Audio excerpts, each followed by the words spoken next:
दर्शकवृन्द फेरि पनि स्वागत छ नेपाल सेयर मार्केट टेलिभिजनको यस रिच ड्याड पोर ड्याड जुन चाहिँ सेयर मार्केटमा एकदमै इम्पोर्टेन्ट र प्रख्यात बुकको रूपमा रहेको छ, जुन अध्ययन नगरिकन सेयर बजारमा प्रवेश गर्नु हानिकारक पनि सिद्ध हुन सक्छ। त्यसैले here is the important book rich dad book dad book reading and listening program is coming here from Nepal Share Market Subscribe Television. You all are welcome here, and we are again going to start Rich Dad Poor Dad book episode number 8. Yes, and it's very much important in Nepal. Not in only Nepal, it's international share market, which is most important before reading this book to the investment in the stock market. Let's begin the chapter.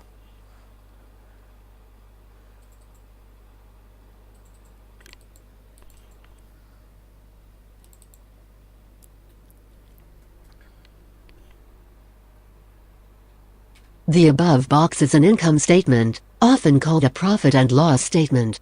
It measures income and expenses, money in and money out.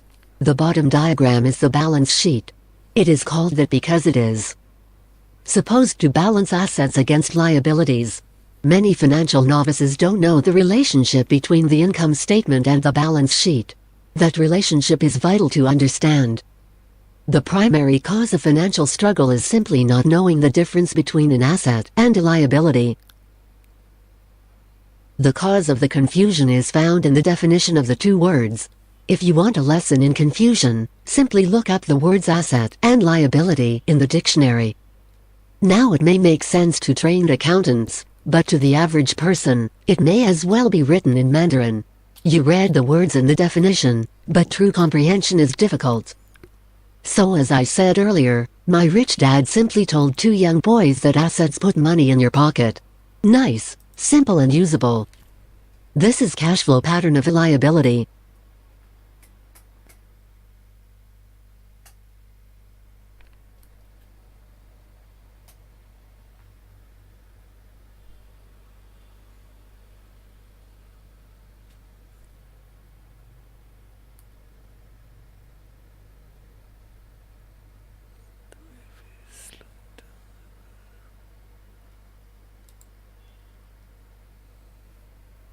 अलिकति net slow भएको छ, कृपया केही क्षण कुर्नुहोला, फेरि पनि reading continue हुनेछ।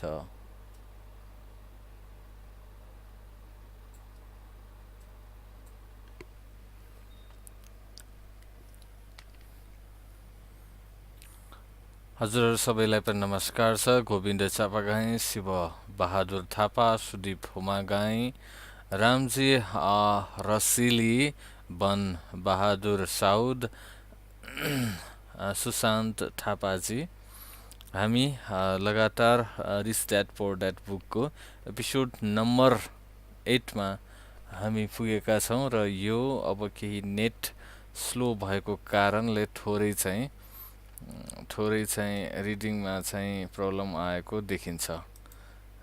Problem एकचोटि हेरौँ है त।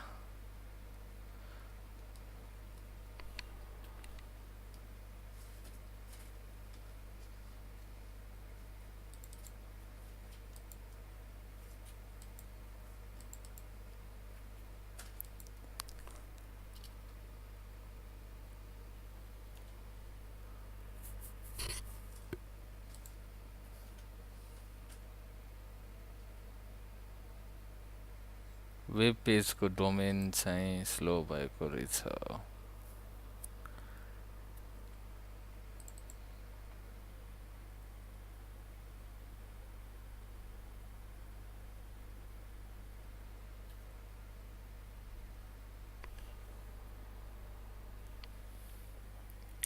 सन्डेको मार्केट चाहिँ राम्रै होला, तर यहाँ हाम्रो चाहिँ रिच ड्याड पोर ड्याडको चाहिँ book reading and listening program चाहिँ अलिकति नेट स्लोको कारणले गर्दाखेरि रिडिङ स्टपडेड भएको छ।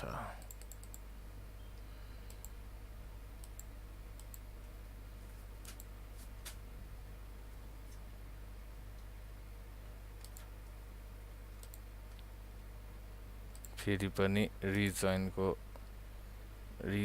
गर्ने तर्खरमा छौँ रिइन्स्टलिङ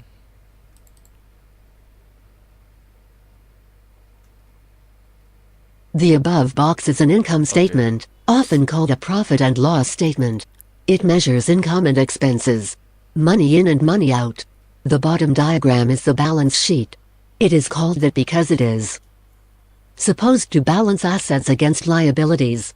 Many financial novices don't know the relationship between the income statement and the balance sheet. That relationship is vital to understand. The primary cause of financial struggle is simply not knowing the difference between an asset and a liability. The cause of the confusion is found in the definition of the two words. If you want a lesson in confusion, simply look up the words asset and liability in the dictionary. Now it may make sense to trained accountants, but to the average person, it may as well be written in Mandarin. You read the words in the definition, but true comprehension is difficult. So as I said earlier, my rich dad simply told two young boys that assets put money in your pocket. Nice, simple and usable. This is cash flow pattern of a liability.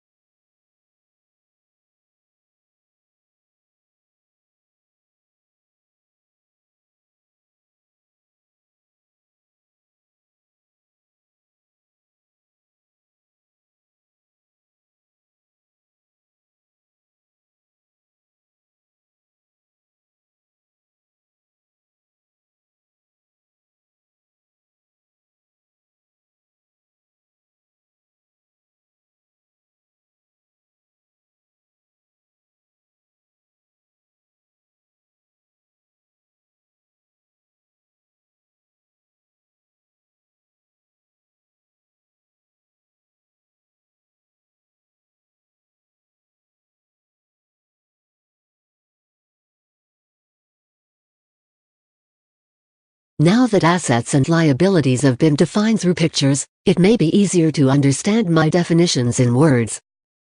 An asset is something that puts money in my pocket. A liability is something that takes money out of my pocket. This is really all you need to know. If you want to be rich, simply spend your life buying assets. If you want to be poor or middle class, spend your life buying liabilities. It's not knowing the difference that causes most of the financial struggle in the real world. Illiteracy, both in words and numbers, is the foundation of financial struggle. If people are having difficulties financially, there is something that they cannot read, either in numbers or words. Something is misunderstood. The rich are rich because they are more literate in different areas than people who struggle financially. So if you want to be rich and maintain your wealth, it's important to be financially literate, in words as well as numbers. The arrows in the diagrams represent the flow of cash, or cash flow. Numbers alone really mean little. Just as words alone mean little. It's the story that counts. In financial reporting, reading numbers is looking for the plot, the story. The story of where the cash is flowing.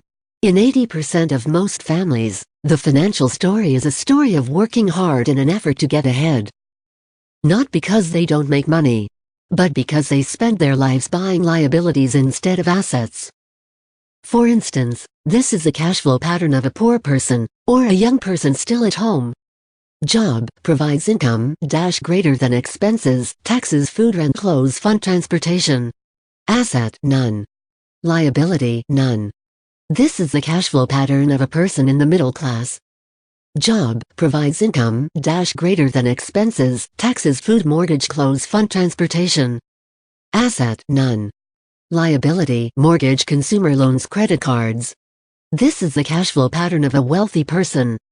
Assets stocks, bonds, notes, real estate, intellectual property dash greater than income, dividends, interest, rental income, royalties. Liabilities none.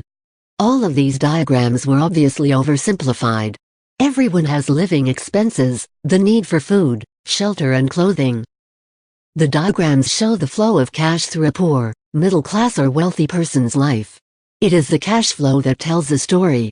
It is the story of how a person handles their money, what they do after they get the money in their hand. The reason I started with the story of the richest man in America is to illustrate the flaw in the thinking of so many people. The flaw is that money will solve all problems. That is why I cringe whenever one hear people ask me how to get rich quicker. Or where do they start? I often hear, I'm in debt so I need to make more money. But more money will often not solve the problem. In fact, it may actually accelerate the problem. Money often makes obvious our tragic human flaws. Money often puts a spotlight on what we do not know. That is why, all too often, a person who comes into a sudden windfall of cash, let's say an inheritance, a pay raise or lottery winnings, soon returns to the same financial mess, if not worse than the mess they were in before they received the money. Money only accentuates the cash flow pattern running in your head. If your pattern is to spend everything you get, most likely an increase in cash will just result in an increase in spending. Thus, the saying, a fool and his money is one big party. I have said many times that we go to school to gain scholastic skills and professional skills, both important. We learn to make money with our professional skills. In the 1960s, when I was in high school, if someone did well in school academically, almost immediately people assumed this bright student would go on to be a medical doctor. Often no one asked the child if they wanted to be a doctor. It was assumed.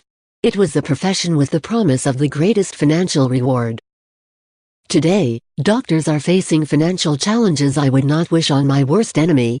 Insurance companies taking control of the business, managed healthcare, government intervention, and malpractice suits, to name a few. Today, kids want to be basketball stars, golfers like Tiger Woods, computer nerds, movie star, rock stars, beauty queens, or traders on Wall Street.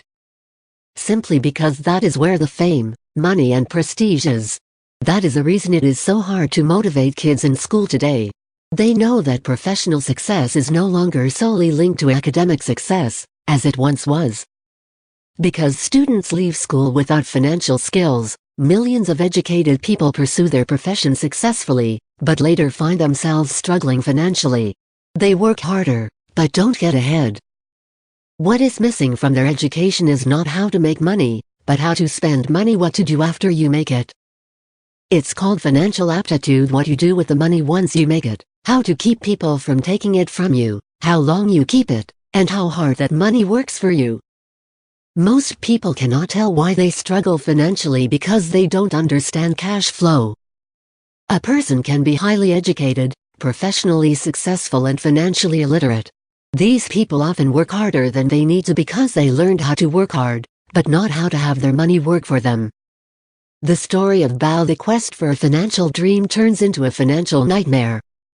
The moving picture show of hardworking people has a set pattern. Recently married, the happy, highly educated young couple move in together, in one of their cramped rented apartments. Immediately, they realize that they are saving money because two can live as cheaply as 1. The problem is, the apartment is cramped. They decide to save money to buy their dream home so they can have kids.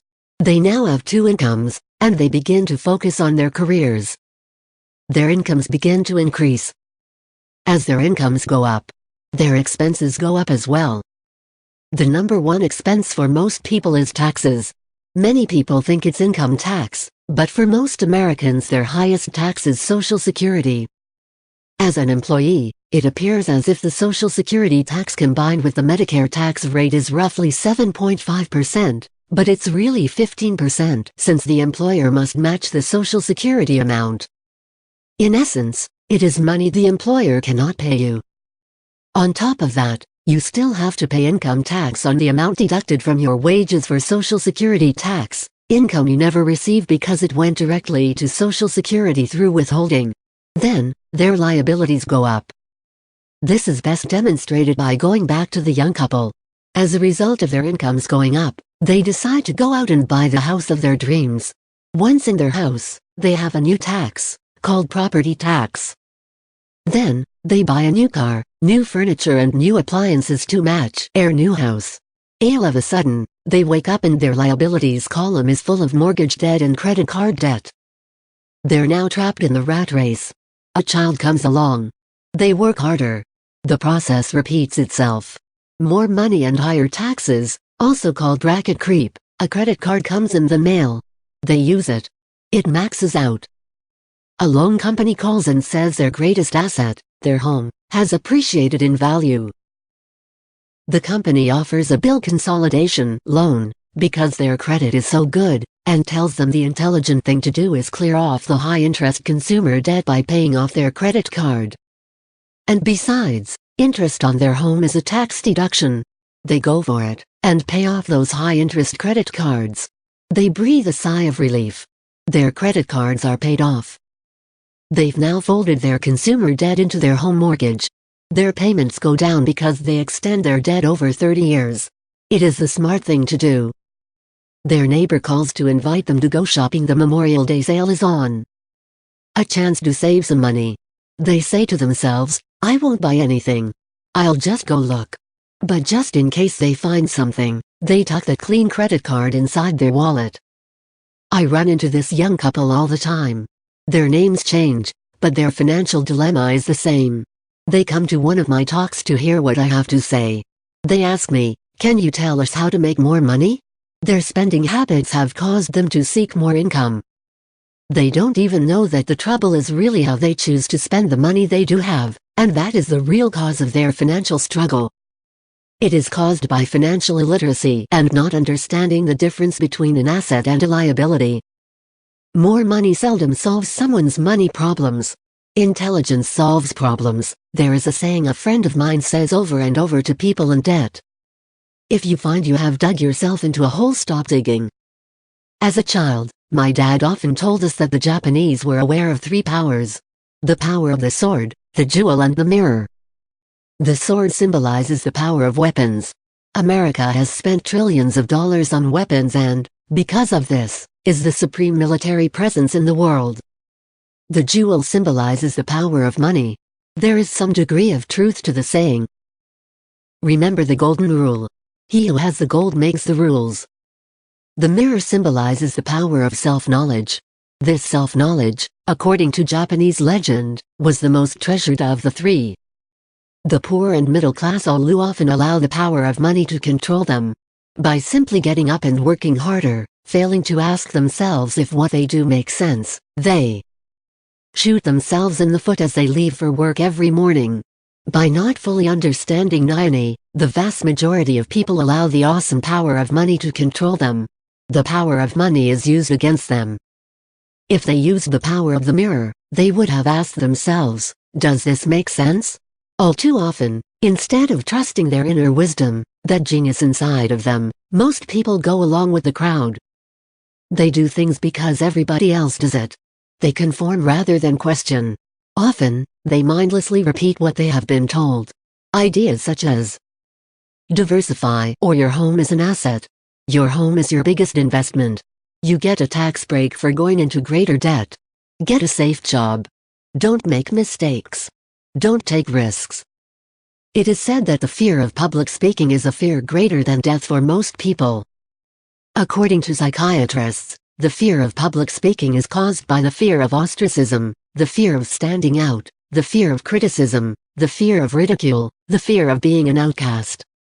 The fear of being different prevents most people from seeking new ways to solve their problems. That is why my educated dad said the Japanese valued the power of the mirror the most, for it is only when we as humans look into the mirror do we find truth. And the main reason that most people say play it safe one is out of fear. That goes for anything, be it sports, relationships, career, money. It is that same fear, the fear of ostracism, that causes people to conform and not question commonly accepted opinions or popular trends. Your home is an asset.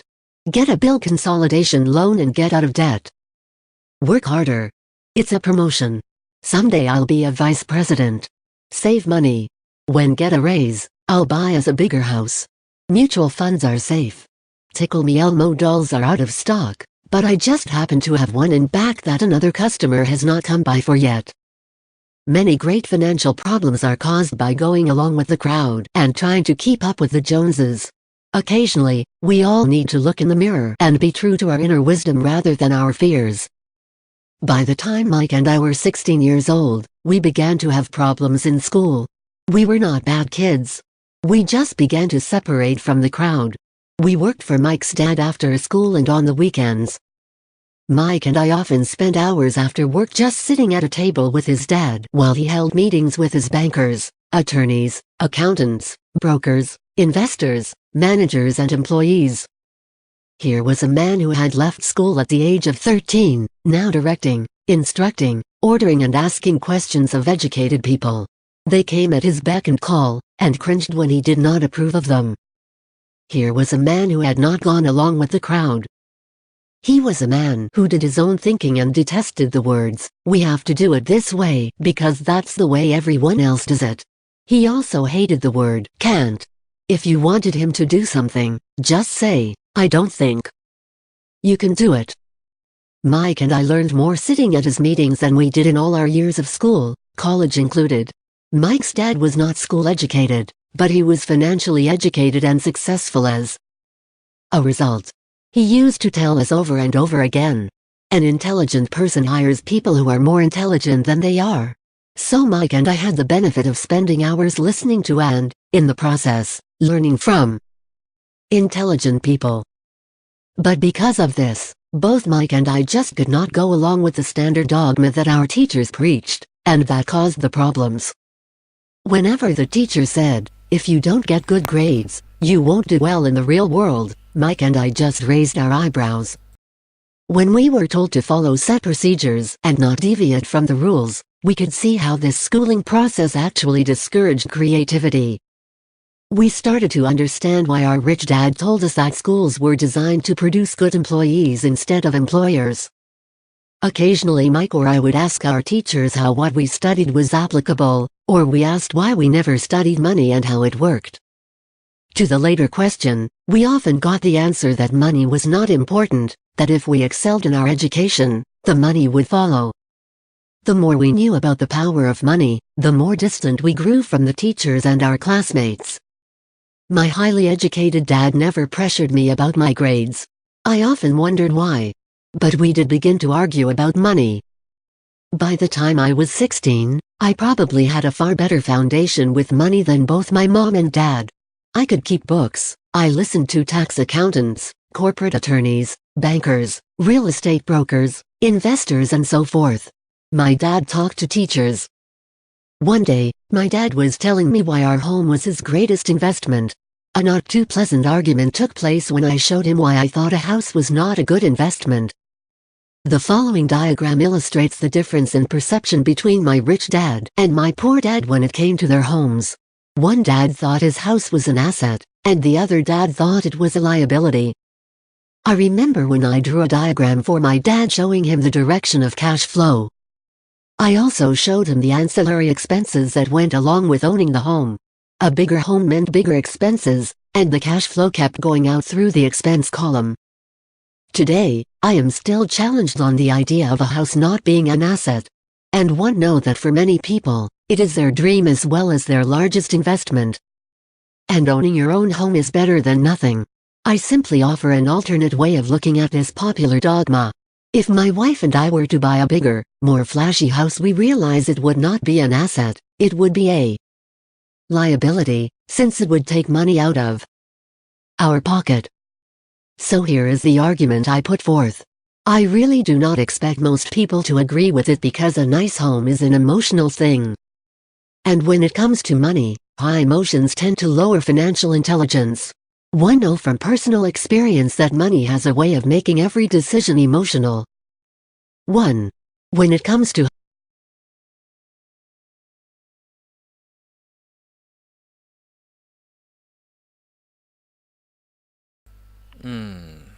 हाम्रो 8 episode सकिएको छ. Now end of 8 episode reading and listening program.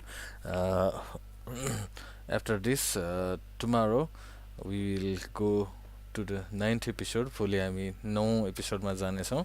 अब चाहिँ हामी regular लाइफमा आउनेछौँ. We are now coming to regular life. Okay, comment on that. Coming soon. Come fast. Okay, bye.